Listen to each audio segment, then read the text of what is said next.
The show Yellowjackets tells the story of a group of girls who survived a plane crash. There are 3 timelines: their lives before the plane crash, their time on the mountain after the crash, which we get flashbacks of, and then their adult lives as they're trying to grapple with this past trauma that seems to be haunting them. Yellowjackets starts with a girl running barefoot in the snowy woods as though she's being chased. She falls into a pit of stakes that impale her as a strange hooded figure looks down at her. Then, in what looks like the present day, a journalist, Jessica Roberts, is asking the townspeople about a group of girls that went missing, though nobody really seems to know too many details of what happened. We meet one of the girls, Jackie, and her boyfriend Jeff. She wants to lose her virginity before going to uni, so in that sense, typical American TV show teen stuff. She's best friends with Shauna, the sensible one, but Shauna is also secretly hooking up with Jackie's boyfriend Jeff. The girls are about to go to nationals with the soccer team, and they're meant to fly there. There is some tension in the team though, because one of the girls is accused of not doing her part. It's suspected that another one of the girls, Tysa,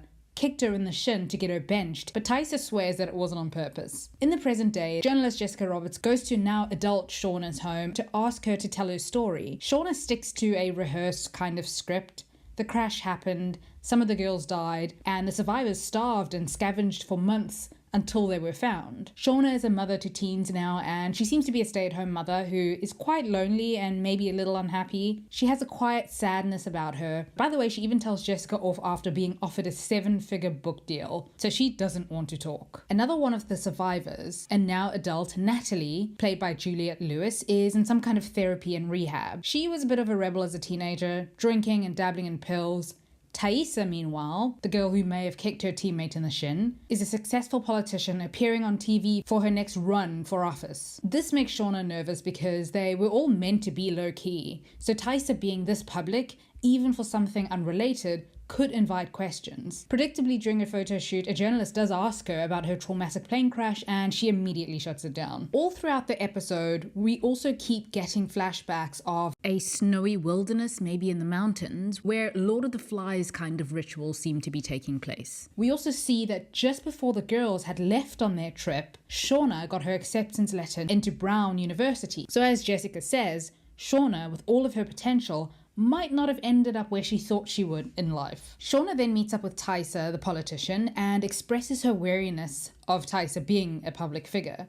They talk about the fact that Natalie is still in rehab and the others are, quote, nowhere to be found. Shauna tries to reassure herself and Tysa that as long as none of them talk, they can't get into trouble. They'll be fine. Also, she did some digging, and apparently the journalist Jessica isn't who she says she is. They can't find any of her bylines. They do seem used to randos sniffing around for a story though. Then Natalie goes to her storage garage and we see her handling and then hiding a rifle in her luxury retro vehicle before getting another eerie scene out in the wilderness of hooded figures roasting something over a fire and eating it. It looks like it might be that body that was impaled in the stakes earlier. It is a ritual though, with a kind of queen or head of the group giving her blessing for the others to eat. Back to Natalie, she's stalking Misty, a care home nurse, from her car. Misty, by the way, is also one of the survivors of the plane crash, who made it back from the wilderness with the rest of the girls. Finally, at the end of the episode, one of the hooded figures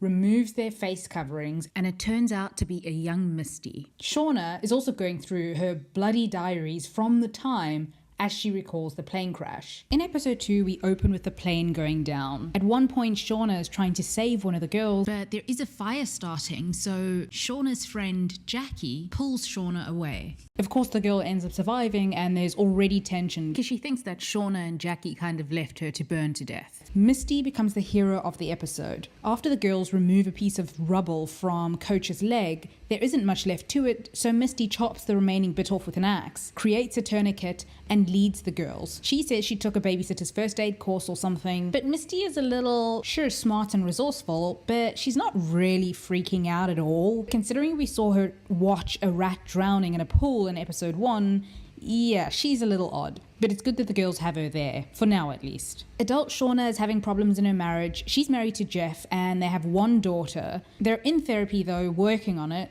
She does get into a fender bender with a cute man and he starts to flirt with her. He even calls her later to fix her car for free, but Thankfully, she says no. I don't know if I trust him. Shauna does find out later in the episode that Jeff might be having an affair. Well, she finds a text from a woman saying to meet her at a place at 4 p.m. Adult Natalie confronts Misty with a rifle and wants to know about a postcard that she thinks that Misty sent her, but it turns out that Misty got one too. They get to talking and Misty has a whole box of information on all of the survivors, even Travis, the son of the coach. Remember, both he and his dad went with the team, and his dad died on like the first day. Anyway, there's a weird symbol on the postcards that they received, and this sign is on the tree in the crash landing site as the girls are scrambling about on their first day of the crash, suggesting that they might not be in the mountains alone. Also, Tice's son Sam is a bit strange and scary, in a way that kids in horrors are scary. He tells her that he has these creepy drawings on the window to stop the lady in the tree from coming to get him. Up until this point, there hasn't been any evidence of any supernatural elements on the show, and this just could be a kid with an overactive imagination.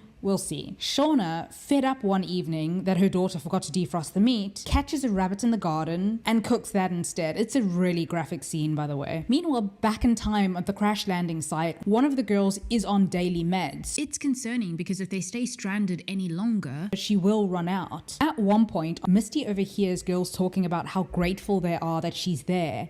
Now she gets to be the hero of the story for once. She finds the plane's black box signal thing and she destroys it. So yeah, she's not just a little odd, she might be a proper sociopath. Adult Misty, by the way, also messes with Natalie's car and they end up having to go on this road trip together. By episode 3, we actually get to see the opening sequence of the show and it's really, really good. We see the girls laying to rest the others who were on the flight with them, including their coach. Adult Shauna, meanwhile, tries to test her husband to see how he'll handle this date that he has with a woman at 4 in the afternoon. She asks him to pick her up somewhere and he comes up with an excuse, so she knows that he's lying. Misty and Natalie are on their road trip to see Travis, and Misty's being a bit of a pain with her peppiness. Natalie finds out that Misty did indeed sabotage her car. They reach Travis's house and it looks not really abandoned, but unkempt, not much stuff. It's not really a home. Natalie does also find a photo of what looks like her and Travis together, back in happier days, I suppose. They do get caught by the sheriff though, and they get arrested. Back on the mountain, the girls are all rationing their food that they have, which is pretty much snacks. They're still waiting for the rescue team, but it's been 3 days and morale is a little low. At one point, Thaisa finds a lake and she wants to hike to it because they have about 2 days worth left of water. They put it up to a vote and the majority decides to go, so they mark the crash site and they get going. The other coach is healing, his leg has been amputated. They fashion a stretcher for him and take him with. I got the sense here that they were being watched. So they finally get to the lake and go for a swim, momentarily forgetting their problems. The girls are also kind of starting to check Travis out. Adult Shauna starts following her husband and yikes. He goes into a hotel. She bumps into Fender Bender guy who says his studio is down the street or something and he's at the hotel for a drink.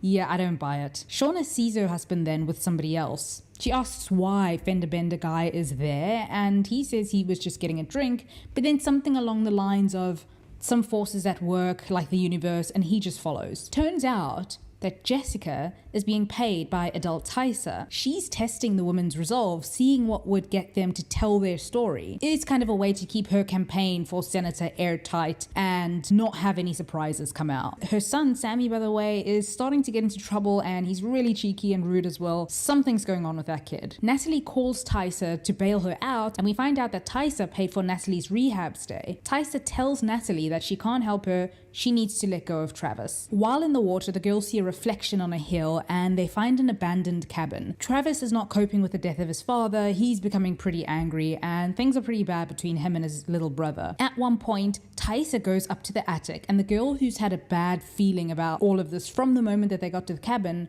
shows Thaisa that there's a corpse in the attic. In the present day, meanwhile, Natalie and Misty arrive at the ranch where Travis worked and see that he has just taken his life. Natalie is convinced though that he didn't kill himself. The last words he wrote on his notepad were, Tell Nat she was right. In episode 4, Back in Time, when they're in the cabin, Natalie wakes up from a nightmare of her father on the plane telling her that he doesn't know what she's so scared of. She already has blood on her hands. She sees Lottie then just sitting there in silence, in shock maybe. Lottie tells Natalie that bad things happened there. Present day Misty calls Natalie to see how she's doing since discovering Travis's body, and Natalie is on a mission to find out who killed Travis. She doesn't believe that he took his own life. The group on the mountain find a gun and they decide that since they're running out of food, they should learn how to shoot it and hunt. While visiting her mom in a rundown home, Natalie has a memory of her bringing a boy she liked, a friend of hers actually, Kevin, over back when she was in high school. Her father had come in then and he slut-shamed her for it. While she's preparing for some interview, Thaisa sees her son hiding in the closet. She's a little stressed because she's not doing well in the polls, so she's trying to turn things around. The kids at the cabin all take turns learning how to use a rifle with Ben's help. At one point, Travis points the gun at Natalie after she teases him. On the mountain, Shauna keeps a journal that she says helps her make sense of what's going on and how she feels about it. Adult Shauna is meanwhile having a lot of steamy thoughts about fender bender guy, Adam. Present day Natalie and Kevin meet up at a restaurant and she asks him if he remembers Travis. Kevin remembers him as the kid on the plane with the girls. Kevin, by the way, is now a police officer. Ben gives Nat and Travis a talking to about the fact that they might be there a while and they'll need to learn how to work together. Shauna and Adam then decide to go out. They're basically just hanging out in the car and drinking together. Misty is at the same restaurant as Kevin and Natalie and she's spying on them, and she also sees Jessica Roberts sitting a few tables over. She tries to warn Nat, but Nat ignores her calls. Thaisa is at a fundraiser and she's very jittery, not on her A game. We can't tell if she's imagining that somebody's asking her what the girls really resorted to back when they were stranded. Anyway, she goes out for a smoke. Natalie eventually goes over to Misty's table and tells her to go home. Misty then goes over to Jessica and tells her that she has her eye on her. Shauna and Adam go to play mini golf. He's been wanting to know more information about her all evening, which could just be interest because they're on a date. It could be something more though. Back on the mountain, one of the girls, Lottie, sees a sign carved in the trees, and the group also finds a small plane in the forest. Thaisa eventually has a talk with somebody whose endorsement she really needs, but in exchange, the lady wants to know who Thaisa really is, and she asks outright then what really happened on the mountain. Eventually though, Thaisa tells the lady to go to hell, basically. After dinner, Kevin tells Natalie that he was in love with her back then when they were teenagers. He tries to kiss her then, but she says that she can't stop thinking about Travis, that they try to keep each other clean and maybe there was something that she could have done. He says that maybe he could look into the toxicology reports and find something out about Travis's death. Young Travis tries to dig up his father's grave because of a ring that his father wore. He's unable to do it though, and he gets physically ill, and Natalie offers to do it for him by cutting off Coach Martinez's finger off his corpse. Nat and Travis then bond over how screwed up their relationships were with their dads, and Natalie remembers how her dad was physically abusive. She tells Travis that doesn't matter how terrible their parents were, they still miss them when they're gone. Natalie also has a memory of how her dad died in a gun accident by his own hand while having a fight with her. Shauna and Adam end up going skinny dipping off a bridge and they kiss afterwards and hook up in the car. Natalie and Travis end up bringing some game to the cabin that she shot. Shauna volunteers to bleed it out, which is slightly surprising because she seemed reluctant to handle the gun, but anyway, she's not squeamish at all. And that evening, the group hungrily tuck into the meat. At the end of the episode, in the present day, Misty calls Shauna and tells her that Travis is dead. She goes back into the house and her husband Jeff greets her, asking her how book club was. In episode 5, the girls are in high spirits when they find an old cassette tape and they have a little dance party. Then they get spooked by some forest sounds before deciding to go to bed. Misty walks in on Ben asleep and she moves to touch him in the privates maybe, but he wakes up and tells her not to touch him. Jackie goes out to get some water and she sees Lottie just standing there in the water staring into nothing. All of the girls on the mountain's periods seem to have synced up, by the way, but Shauna doesn't have hers, and one of the girls jokes that, well, at least she's a virgin, otherwise they'd have to be worried. Kevin calls Natalie and says that he got a hold of Travis's toxicology report and Travis wasn't on anything when he died. He wasn't using, at least at that time. Nat then calls Misty, but Misty wants an apology before she helps Natalie again. Natalie is looking for Misty's help in hacking into Kevin's computer. Shauna is feeling around for changes in her body, and she pretends then to have her period like the other girls. Tysa isn't doing very well in the polls without the rich, nosy lady's endorsement that she really needed. At some point, she thinks that she spots a wolf outside, but when she goes outside, she doesn't see the animal. She does see the words "spill" spray painted on her window though. Shauna confronts Jackie about not pitching in, and she tries to help her. She then gives Jackie the pendant that was around her neck. Tysa then sees a can of paint under her son's bed. Shauna lies about going to book club again, and instead she goes to Halloween party with her lover Adam. Tysa meanwhile asks her son Sam about the red paint, but he insists that he didn't do it and it was the lady in the tree that did. Misty and Natalie eventually get the files, as in crime scene photos, toxicology reports, autopsy reports on Travis. Back on the mountain, Tysa and one of the girls, Van, are having a secret kissing session in the woods when they hear one of the girls, Mari, start screaming that something's crawling on her. Jackie then suggests that the girls have a seance that evening to try and laugh about the creepy noises and things. The Christian girl, Laura Lee, says that the occult is no laughing matter. Still, the girls decide that that evening in the attic, they'll make contact. By the way, Shauna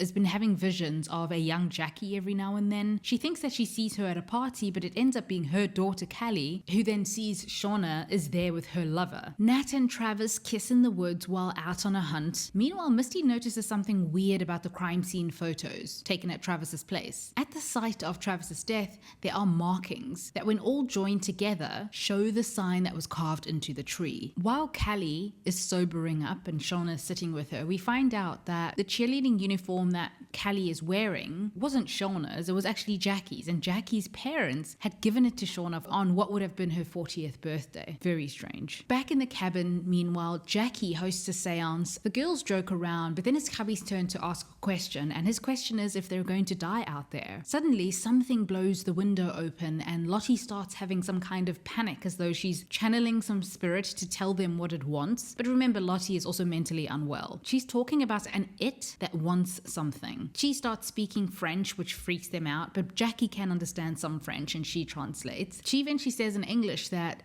they must spill blood, but she doesn't say what the or is, before smashing her own head in the window. She eventually comes to. Tysa gets ready to give a speech to a press pool. She's meant to be pulling out of the race, but she ends up committing to her race. By the way, she was supposed to pull out because Sam is having some behavioral issues, which could be related to her not really being present as much, and when she is, she's stressed and distracted. So she was meant to step away to focus on family, and while her partner Simone didn't push her to drop out, she looks disappointed about Taisa's sudden change of heart at the 11th hour. Ben gets really sick and it turns out that Misty poisoned his tea. She confesses her crush and he says that he feels the same, but he's her teacher and he can't cross that line. He tells her that they should keep it a secret though so that the other girls won't be jealous. It's clear here that he's just doing this to placate her, and it becomes more clearer as the show goes on, not only because she is a teenage girl and he wants to spare her feelings, but because she's Misty and she's kind of a sociopath, so he doesn't want her to act out either. In an attempt to prove that there is nothing weird going on in the attic, Ty decides to go and sleep up there.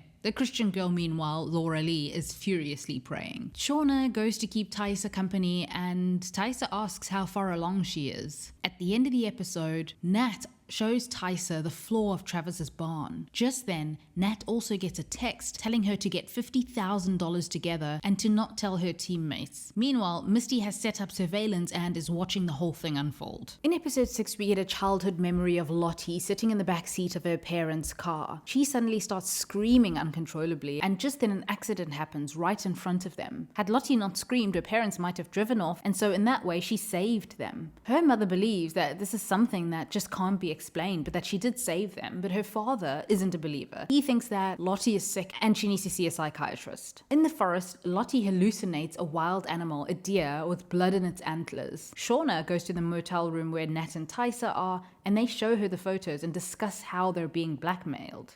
Present-day Misty stuffs a whole lot of pills into the boot of her car, so she's up to something. Back on the mountain, one night, Tysa tells Van that she wants to get out there and go and look for help. Maybe there's a town nearby or something. Van thinks it's a bad idea. She can't survive out there. That evening, Shauna also confesses to Ty that the father of her baby is Jeff, Jackie's boyfriend. In the present day, Jackie's parents still celebrate Jackie's birthday every year, and they have a brunch which they invite Jeff and Shauna to. They tell Shauna then that they'd be willing to contribute to Callie's college fund. Obviously, Shauna declines the offer. While they're in the woods, Jackie tells Shauna that Jeff said that he loved her the day before they left, and she regrets making him wait. She was so hung up on keeping everything perfect, though. Ty's partner Simone tells her that she's taking Sammy to therapy. She is upset that Tysa just changed her mind and went MIA the night before. Ben talks to Travis about the dangers of unprotected sex and that a baby is the last thing that they need in their situation. He gives Travis his supply of condoms. In the middle of the night, Lottie hears some strange noises, so she goes to investigate. She sees Ty kind of on all fours, eating in a weird feral way. It turns out to be dirt, and Lottie asks Ty the next day if she was outside eating dirt last night, and Ty says no. It seems that Lottie might just be seeing things. A worried Lottie goes to Laura Lee and asks about accepting Jesus, and Laura Lee offers to help baptize her. Shauna, meanwhile, has fashioned a hanger out of the underwire of a bra in order to help her terminate her pregnancy. Ty finds her and she asks Ty for some help, but eventually Shauna decides that she can't do it and she tells Ty to stop. Misty is busy grinding some pills down while watching Nat and Kev have sex in the background on her camera bug. She later calls the journalist, Jessica, and asks to meet up. As Jessica gets into her car, Misty injects her with something and locks her in her basement. Shauna's lover Adam has been texting her non-stop and she hasn't been replying, but one evening, Jeff tells her that he has some kind of tax thing that he needs to do at work. She asks to come with, but he declines the offer for help, so she responds to Adam then, saying that she'll be there. Nat and Travis bring a deer back from their hunt, but as Shauna goes to prepare it, the group sees that it's full of maggots. Ty tells the group then that things are only going to get worse from here on out. What happens when winter comes? They'll freeze or starve, and they can't count on getting help anymore. She says that she's leaving then to find help if anyone wants to go with. Then at the end of the episode, we see Ty somewhere in the dark looking distressed, and it looks as though she's eating dirt again as she gets a text from Misty. So we know that this is real, it's happening. In episode 7, it would appear that this is really happening and that Ty is indeed outside at night eating dirt as she goes in and cleans up in a panic. The girls are discussing whether Ty should go out and look for help. She's aware that if she's wrong about there being help out there, she'll probably die. Van tells Ty that she's coming with her. Mari and Akila decide that they want to join Van and Ty. Nat tells Travis that she wants him to stay,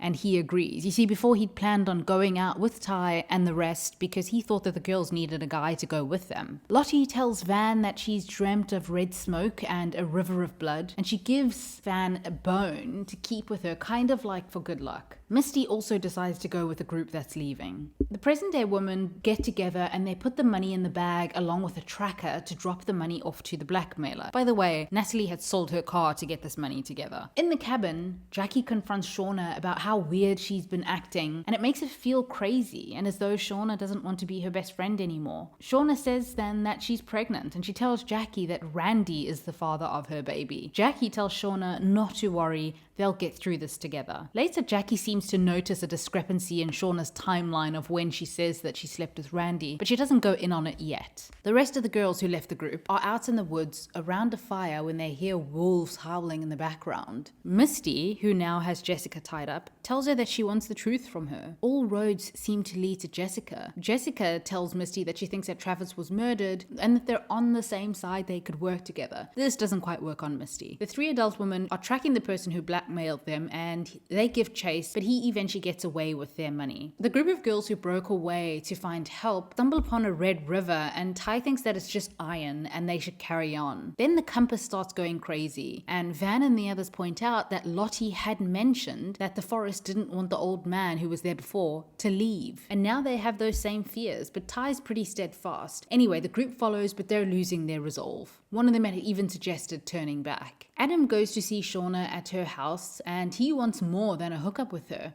She thinks that he's just not in control and he's not used to it, but they end up making out. Jessica tells Misty that she was at Travis's house before he died, but he wouldn't talk. An interesting piece of information also is that his bank account was closed after he died, so the person who closed it could have killed Travis. Shauna, meanwhile, is a pretty bad adulterer because she and Adam fall asleep in her bed, and the next morning Jeff comes home, so Adam has to hide in the closet. Jeff says he had an early delivery, so he figured he'd just stay at work. Because Nat used Kevin's gun in her heist gone bad, he has to account for that one bullet that's gone missing. He's a cop, remember? She makes up some story and eventually she just breaks it off with him. The end of the episode, one night in the woods, the group who had broken away starts being attacked by wolves, and Van gets mauled and almost killed by one of them. In episode 8, Ty and the girls decide to cremate Van's body, but just then they see her start to move and then they save her from the fire. She's alive. I don't know how they're going to deal with that gaping wound out in the wild with no antibiotics, but she's alive. Kelly catches Shauna and the fact that Adam was in the house. She points out that Adam is nowhere to be found on the internet. He's supposedly an artist, but he has no website, no Instagram, no portfolio, nothing. At first, Shauna doesn't want to hear it, but she then makes some calls, and one to his previous school about him, but they have no record of him ever attending that school. Nat figures out that Ben is gay. She asks him whether he thinks that Travis is gay, because Travis wasn't able to have sex with Natalie. But Ben says that Travis was most likely just nervous, and that if Natalie wants, she could give him another chance. Ty, who has to carry Vel, tells the others to go back to the cabin and she'll be right behind them. Jackie and Travis get to talking and she reveals that Nat was once hooking up with Bobby Farley,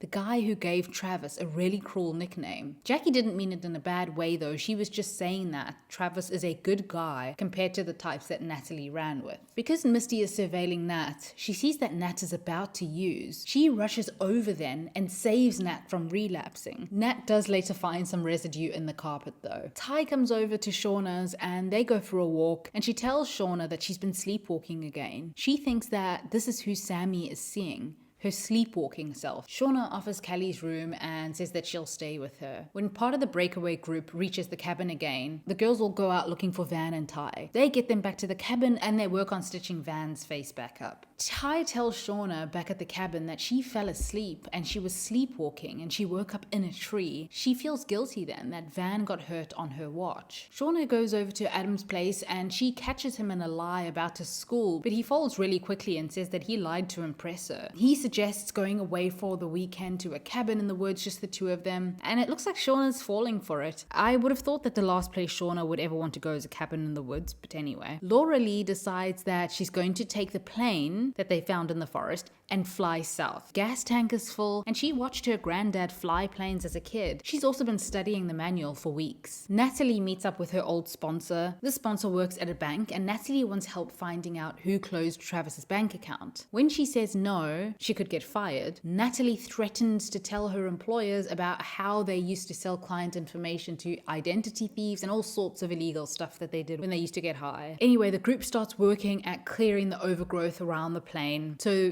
this is happening. Ty tells her partner Simone that she started sleepwalking because of the crash trauma and it eventually went away. But now with the stress of the campaign, she's sleepwalking again. She says that she wants Simone and Sam to stay somewhere else for a while with her mother, and she says that she's scared that she'll hurt them. One day, Shauna sees in her closet some glitter residue. Now remember the guy who blackmailed them and ran off, got glitter spilled all over himself? Well, yeah. Adam also hid in Shauna's closet the morning after he came over. Anyway, she goes straight to his place and demands to know who he is. Back on the mountain, Coach tries to get Laura Lee off the plane, not to fly off. He doesn't think that this is a good idea, but she's convinced that this is her mission. She manages to take off and everybody is cheering. The girls are so excited, but mid-air, somehow her teddy catches fire and eventually the plane just explodes, dashing all of their hopes. In episode 9, Shauna goes over to Adam's place. In the previous episode, we saw her opening her safe and I thought that she was going to take a gun, but it turns out that her journals might have been missing. She's searching all over Adam's apartment and he's still denying that he knows anything. Then she goes and opens a drawer and she finds some articles or magazines about the plane crash and the Yellowjacket girls. Obviously, he Googled her. When he tries to reach out to calm her, she grabs a knife and stabs him. The girls in the mountain are all running out of food, and it seems like they're had to resort to eating worms. Then one of the girls says that she saved some berries that might have turned into alcohol by now, so they decide to use this moonshine to plan a party and get drunk. They had packed formal dresses in their luggage, so they'll have a kind of doom homecoming. Shauna gets back home and she sees what looks like her journals in her safe. Not sure why she accused Adam of taking them. Did she imagine that they were gone? We don't know yet. She starts doubting that it is Adam though, and then she asks Jeff where the glycer came from. Turns out that Jeff was the one who blackmailed Tysa and Nats because he thought that they would have the money. His furniture store was in trouble and he thought he could get away with it. Oh no, poor Adam. On the mountain, Misty guilts Ben into asking her to the dance, but he says that they still need to maintain their boundaries. Jackie tells Shauna that she's decided that she won't die a virgin. She's going to make a move on Travis. Present day Shauna tells Jeff that she killed Adam. She also accidentally outs herself as an adulterer. Turns out he wasn't having an affair though. The woman that he met with at the hotel was actually just one of his loan sharks. Then Jeff says that he'll go to the police and take the fall for Adam's death, but Shauna thinks that the fallout would somehow involve the Yellowjackets and it would just be too much. On the mountain, the girls are all getting ready for the dance, but Van is feeling self-conscious, so Ty makes them fancy dress masks. Misty had planned to drug Ben with shrooms, but one of the girls, who didn't know any better, puts it in the stew. The girls look really cute in their dresses and the party in the woods starts. Lottie does ask that they have a moment of silence for Laura Lee, and then they start singing and dancing. In the present day, it turns out that Jeff read Shauna's diaries years ago. He's known everything all this time, and he hoped that she'd talk to him when she was ready, but she didn't. He tells her, though, that he still loves her. Everyone in the mountain starts tripping from Misty's shrooms, and Lottie says that something is coming. They won't be hungry for much longer. Travis and Jackie dance, and later she kisses him, and he tells her that he thinks that he's in love with Natalie. Then she tells him that Shauna was having sex with Jeff. Nothing really matters. Eventually they start kissing again and they sleep together. The other girls meanwhile are running through the forest and they decide to go to the cabin, and some of the girls start kissing Travis quite aggressively. It's very weird and trippy and it's not clear what's real. The girls are looking kind of ravenous, like they might literally want to eat him. He manages to get away and they chase him, calling him a stag. Is this what Lottie was talking about when she said that they won't be hungry for much longer? Anyway, the scenes with them chasing him through the forest are seriously unhinged. This seems to be some kind of shared hallucination, but just as Shauna is about to kill him, Jackie, Natalie, and the others show up and they stop it. Van's scars are healing very nicely, by the way. Later, Misty tries to come onto Ben and she's quite forceful, but he manages to push her off. Shauna tells Ty and Nat that she thinks that Adam was the one who was blackmailing them. It was actually Jeff's idea, he told Shauna anyway, to have the other woman just believe this, so that things are less complicated. Jessica talks Misty into talking to another journalist about the real events that transpired